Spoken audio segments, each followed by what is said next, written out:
Assalamualaikum warahmatullahi wabarakatuh. Perkenalkan, nama saya Zahra Mulyawati dengan NIM 4444240024.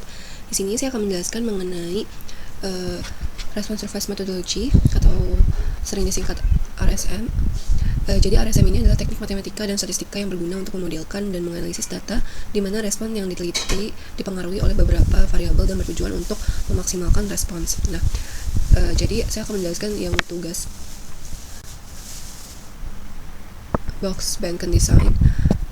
Rumput laut merupakan sumber daya alam maritim dengan potensi ekonomi tinggi yang memiliki kandungan berupa karagenan yang berfungsi sebagai penstabil, pemulsi, pengental, dan aditif.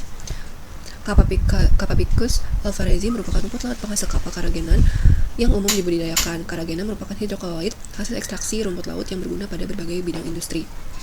Umumnya, ekstraksi karagenan menggunakan alkali atau pelarut basa dengan konsentrasi tinggi. Namun, hal tersebut dikhawatirkan berdampak bagi lingkungan dan kesehatan. Proses enzimatis merupakan alternatif proses yang lebih ramah lingkungan dan dapat mempercepat proses ekstraksi. Selain itu, tahap alkali berperan penting terhadap karakteristik karagenan yang dihasilkan. Tahap alkali dipengaruhi oleh suhu perendaman alkali. Pertanyaannya, bagaimana kondisi optimum proses ekstraksi karagenan dari rumput laut dengan perlakuan konsentrasi enzim sulfase, konsentrasi kalsium hidroksida, dan suhu perendaman alkali? Nah, di sini ada tabel 2 taraf pengujian.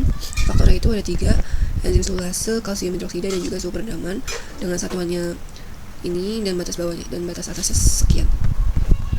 Jadi di sini kan diketahui hasil analisisnya ada formula 1 sampai 17 dan faktornya ini nilainya dan responnya itu yang kita amati sama seperti yang CCD.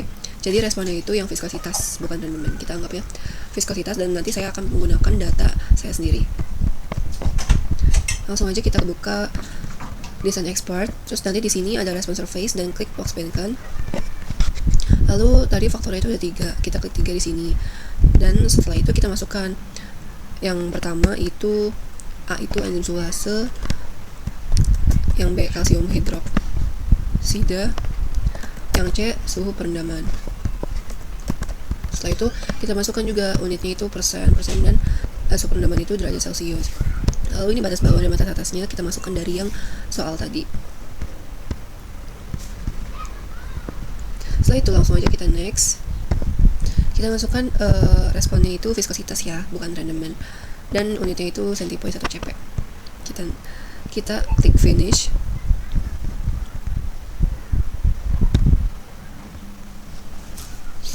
Nah, ini nilainya keluar.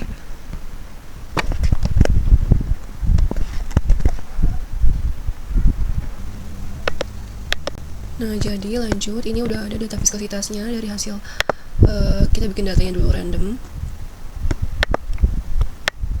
Terus supaya nilainya tuh gak berubah, di copy dulu, lalu nanti di paste. Terus ini di delete.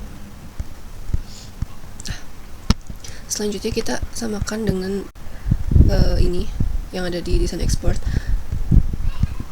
Jadi tiap kolomnya itu harus isinya tuh beda-beda. Karena tadi yang ada di CCD itu kan ada aksial ya, yang koma-komaan gitu. Tapi kalau misalnya di Box Banken itu nggak ada titik aksial, jadi nggak ada yang koma-komaan yang hasilnya sebanyak yang di CCD. Jadi kita langsung aja cari 1860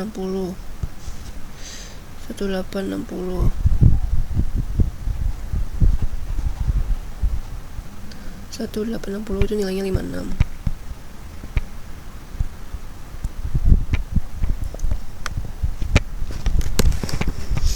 Dan begitu juga seterusnya, nanti kita lengkapi dulu data yang ada di sini, kesiniin.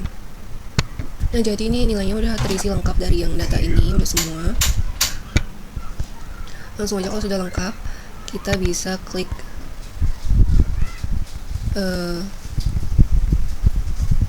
viskositas yang di analysis, lalu kita klik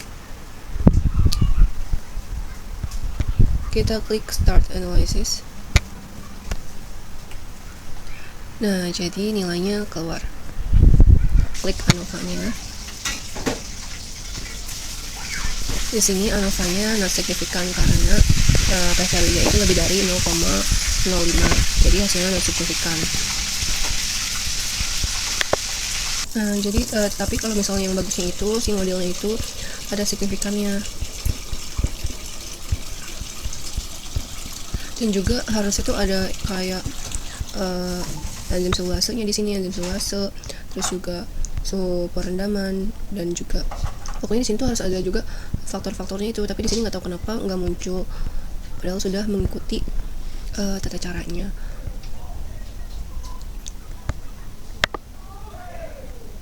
Nah di sini ini kalau misalnya sejalur itu artinya distribusinya itu oke gitu, dan kalau misalnya galat itu harusnya memang menyebar.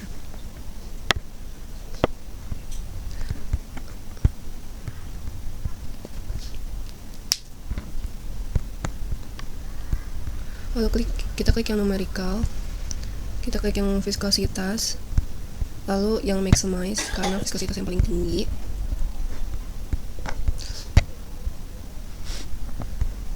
Nah di sini untuk viskositas 62,7059 itu enzim selulasenya itu harus 0,55, kalsium hidroksitanya 5, dan suhu pendamannya 60 derajat Celcius.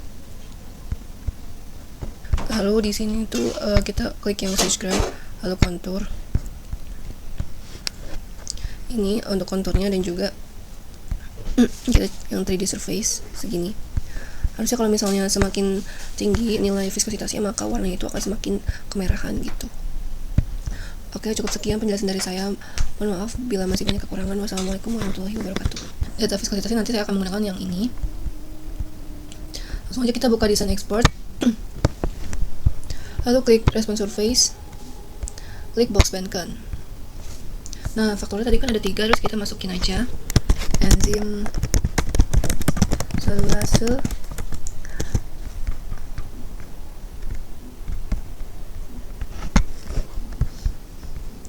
kalsium hidroksida, dan suhu perendaman.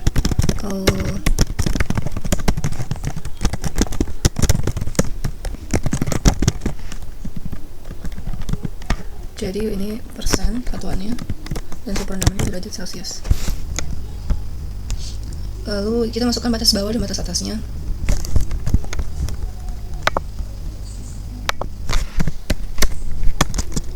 Di desain expert tidak bisa mendeteksi koma, jadi kita pakai titik 0,1, 2, 50, 187. Nah sudah diisi batas bawah dan batas atasnya. Kita klik next. Kita masukkan responnya itu viskositas. Terus unitnya tuh CP. Kita klik finish. Setelah itu keluar datanya ini. Lalu kita masukkan. Nah kalau misalnya di CCD itu ada titik aksial, sedangkan kalau di titik aksial itu yang komanya itu banyak gitu. Sedangkan kalau di box Bencon ini tidak ada titik aksial, jadi cuman kayak gini aja. Kita masukkan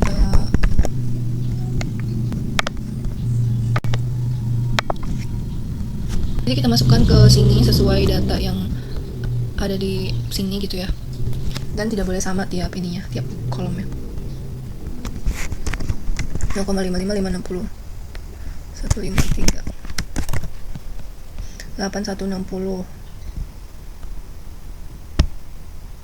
141, 5150,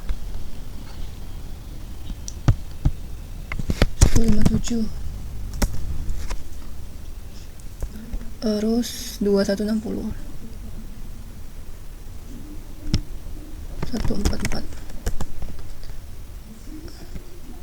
0,1860, 0,1860, 147, 5, 0,55, 560,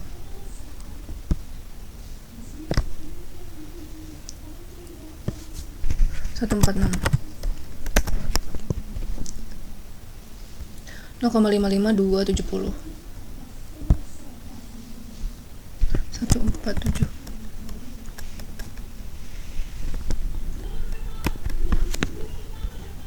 5170, 155, 0,55, 560, 1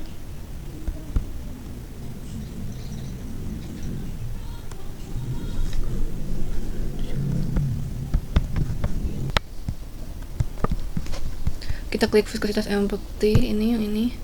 Lalu kita start analysis. Nah, di sini nilainya keluar, lalu kita cek ANOVA-nya.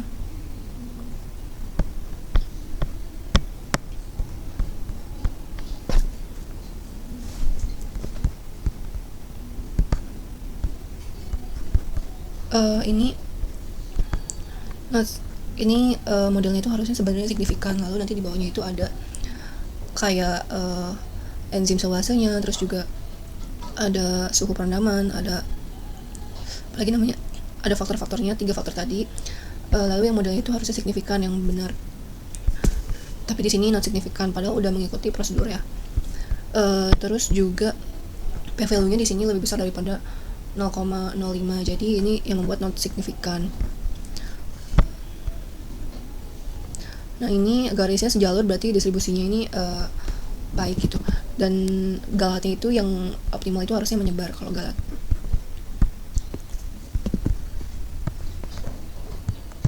Lalu kita klik switch graph, kita lihat konturnya. Nah, di sini harusnya semakin besar nilainya, maka semakin warnanya itu akan semakin kemerahan ya. Terus kita bisa lihat yang 3D surface-nya. Nah, ini 3D surface-nya sama juga seperti ini. Kalau misalnya warnanya semakin terang, semakin merah, itu semakin besar viskositasnya. Nah, setelah itu kita klik numerical, kita klik viskositas, lalu pilih yang maximize.